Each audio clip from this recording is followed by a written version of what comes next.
There is a pyramid in the desert south of Cairo that is older than the Great Pyramid of Giza by approximately a century, older than the Sphinx, older than the pyramids of Khafra and Menkaure, older than every other pyramid in Egypt except itself.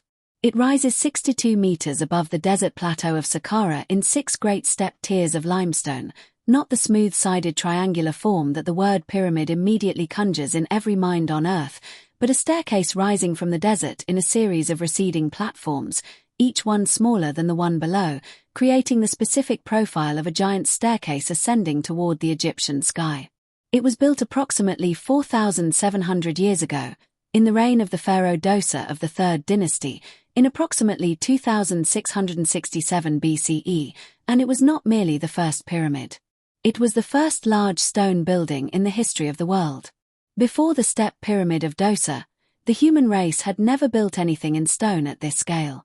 The specific conceptual and technical leap that the step pyramid represents, from the flat-topped mud brick mastaba tombs that preceded it, low rectangular structures no more than a few meters tall, to a 62-meter stone monument of 6-tiered levels covering approximately 28 meters square at the base, is one of the most dramatic single advances in the history of human construction.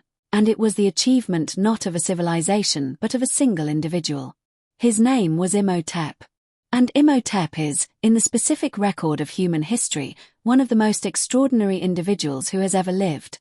Not because his name is on the monuments he built, or because his biography has been preserved in the official historical record, but because the specific combination of his achievements across multiple fields was so far beyond anything that his contemporaries or his successors could easily match that within a few centuries of his death he had been deified, made into a god, by the Egyptian people whose world he had helped to create.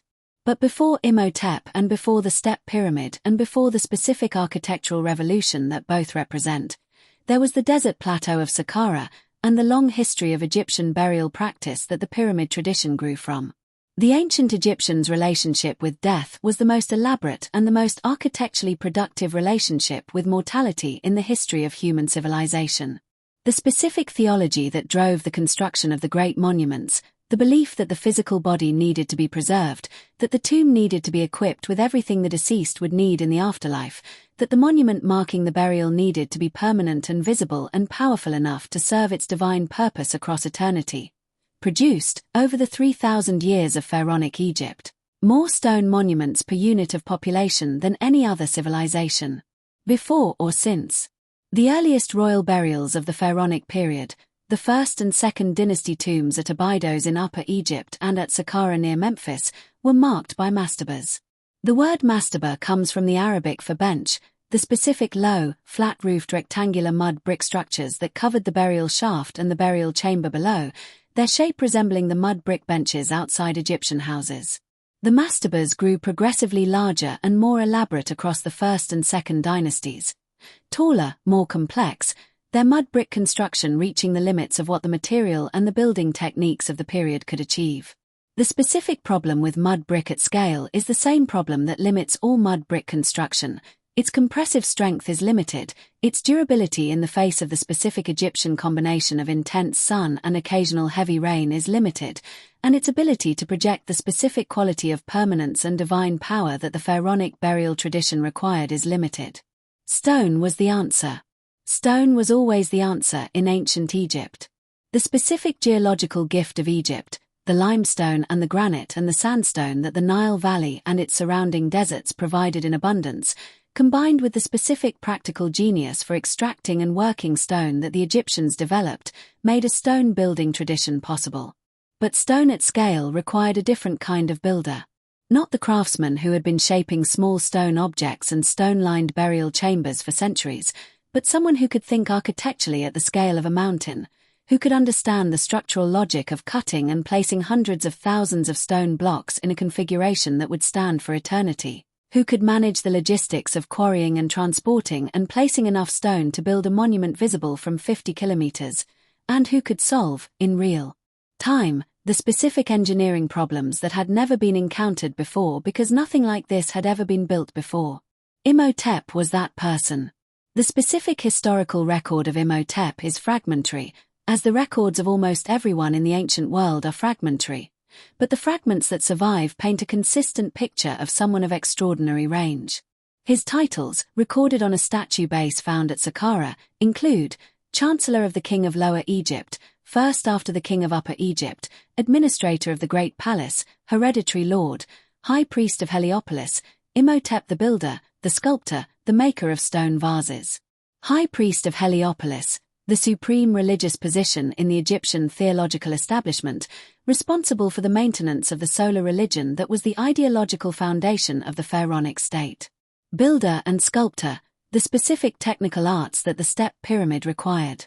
Maker of stone vases, the specific craft that, in the context of the Third Dynasty, connects Imhotep to the most technically sophisticated stoneworking tradition that Egypt possessed, the manufacture of the extraordinary thin-walled stone vessels that the elite of the period used and that required mastery of the specific techniques of stone cutting and polishing that large-scale stone construction would demand at an entirely different scale.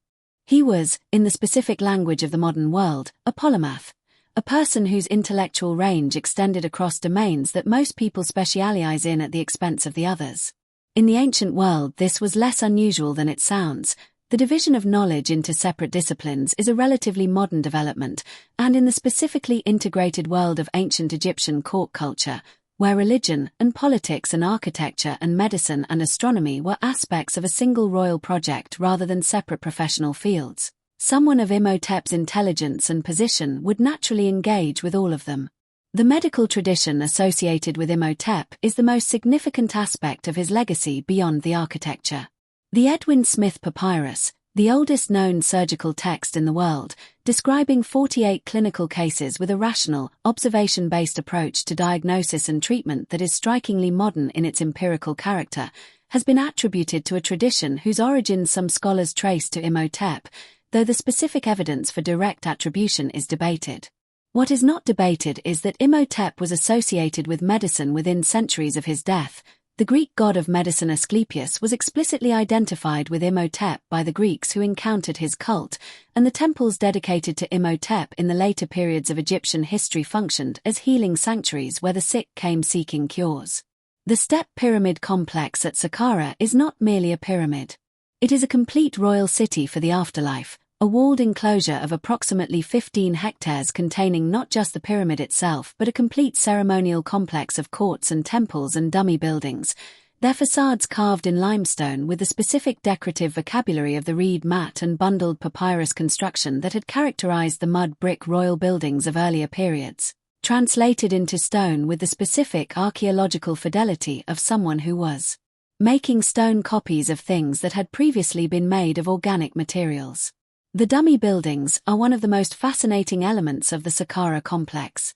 They are facades, solid stone structures with no interior space, their doorways blocked, their windows carved but not functional, their entire purpose being to provide the visual appearance of a complete royal estate for the pharaoh's use in the afterlife.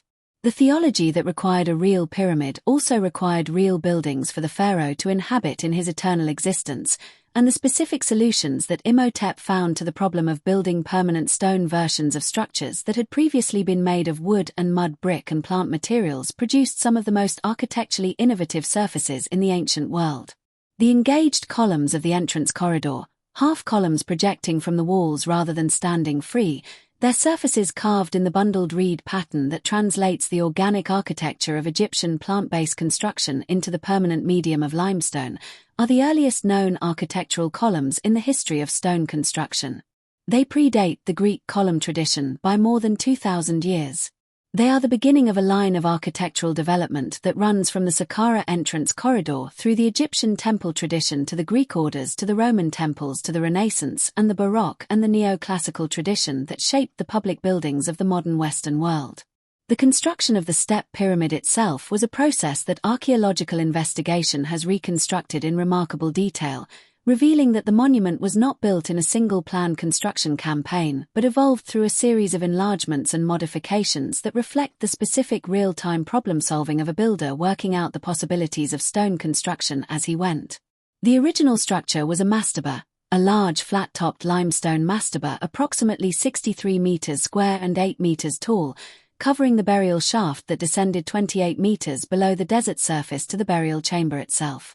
The mastaba was extended to the east. Then a second, smaller mastaba was built on top of the first, creating a two-step structure. Then the footprint was expanded again and the structure raised to 4 steps. And finally the entire structure was reconfigured and raised to 6 steps, the form that we see today, the 62-meter-tall 6-tiered step pyramid that marks the beginning of the pyramid tradition. This evolutionary process, the evidence for which is visible in the specific archaeological layers that excavation has revealed within the structure's core, tells us something important about how the step pyramid was built and what it means. It was not designed all at once. It was a process of discovery, each addition and modification reflecting the specific experience of building the previous stage and the specific insights that experience generated about what was possible. Imhotep was not working from a finished blueprint. He was inventing as he built, and each innovation made the next one possible. The pyramid at the heart of a vast subterranean network of tunnels and chambers totaling approximately 6 kilometers in length, carved into the limestone bedrock below and around the pyramid base, lined with blue faience tiles in the earliest surviving large-scale decorative ceramic installation in the world, their specific turquoise blue color representing the sky and the afterlife in the Egyptian symbolic vocabulary. The scale of the subterranean world below the step pyramid, its tunnels stretching in every direction beneath the desert, its chambers filled with the burial goods of the pharaoh's eternal life, is in many ways more impressive than the monument above ground, though it is the above-ground monument that has dominated the imagination of everyone who has looked at it across 4,700 years. Djoser, the pharaoh for whose eternal life this entire extraordinary complex was built, is one of the most celebrated rulers of the Old Kingdom period of Egyptian history, largely on the strength of what Imhotep built for him. His actual reign, of which the historical record preserves relatively little beyond what the monument itself tells us, lasted somewhere between 19 and 28 years. He was a capable ruler who maintained the stability of the Egyptian state and extended its influence into the Sinai Peninsula. He was not, by the standards of Egyptian history, an unusually great pharaoh in terms of his political or military achievements. But he had Imhotep. And having Imhotep, giving him the commission and the resources and the authority to build the world's first large stone monument, produced something that every subsequent pharaoh wanted to match and very few ever surpassed. The pyramid tradition that the step pyramid launched developed with extraordinary speed across the 3rd and 4th dynasties. The immediate successors of Djoser attempted their own step pyramids, some of which were completed, some of which were abandoned midway through construction, their unfinished forms visible in the desert as evidence of the specific architectural experimentation that the new building tradition was generating. The transition from the stepped form to the true smooth-sided pyramid, the specific architectural development that transformed the step pyramid's staircase profile into the geometrically perfect triangular form of the Great Pyramid of Giza, was made in the reign of Sneferu, Djoser's second dynasty successor, who built 3 pyramids in the course of his reign, each one reflecting the specific evolution of the builder's understanding of how to achieve the smooth-sided form. The bent pyramid, Sneferu's second attempt, whose angle changes midway up from 54 degrees to 43 degrees, reflecting the specific engineering crisis that made the original angle structurally untenable, is one of the most revealing monuments in the entire history of Egyptian architecture. It is the pyramid that shows the problem being solved in real time, the visible evidence of the builders realizing partway through construction that the angle they had chosen was too steep and that the monument would collapse if it continued, and adjusting the angle to save the structure. The specific crack in the surface of Egyptian architectural perfectionism that the bent pyramid represents is one of the most humanly interesting moments in the entire history of ancient construction. Sneferu's third pyramid, the Red Pyramid at Dashur, built at the more conservative angle of 43 degrees, was the first true smooth-sided pyramid in history. And his son Khufu built the Great Pyramid of Giza, the most massive stone building ever constructed, whose geometrical perfection and whose engineering achievement have inspired wonder and generated controversy for 4,500 years. 100 years after Imhotep built the first pyramid at Saqqara. 100 years. In 100 years, the Egyptian building tradition went from mud brick mastabas to the Great Pyramid. The specific speed of this architectural revolution, unprecedented in the history of human construction, is a measure of the specific quality of Imhotep's original achievement. He had not merely built a pyramid. He had invented a tradition. He had demonstrated that stone construction at monumental scale was possible, and in demonstrating it, he had released the specific creative and competitive energy of the pharaonic tradition. The specific drive of each pharaoh to outdo his predecessor, to build bigger, to build better, to build the monument that would stand for eternity, that produced the most extraordinary architectural tradition in the ancient world. Imhotep was eventually deified, elevated to the status of a god, approximately 2,000 years after his death, during the late period of Egyptian history and into the Ptolemaic period that followed Alexander's conquest. His temples at Memphis and at Philae and at Karnak attracted pilgrims who came seeking healing and wisdom. The Greeks who identified him with Asclepius recognized in his specific combination of architectural genius and medical knowledge the profile of a divine benefactor. Someone whose gifts to humanity were so large and so lasting that divinity seemed the only adequate explanation. He was not a god. He was a person of extraordinary intelligence and extraordinary range, working at the specific moment when the Egyptian civilization was reaching the material and intellectual threshold that made stone construction at monumental scale possible, and who had the specific combination of vision and technical mastery and organizational genius to take the civilization across that threshold in a single reign. The Step Pyramid still stands at Saqqara. 62 meters tall. 4,700 years old. The oldest pyramid in Egypt. The oldest large stone building in the world. The beginning of the most extraordinary architectural tradition the ancient world produced. Imhotep built it. And in building it, he changed what the world was capable of building. That is enough for one man.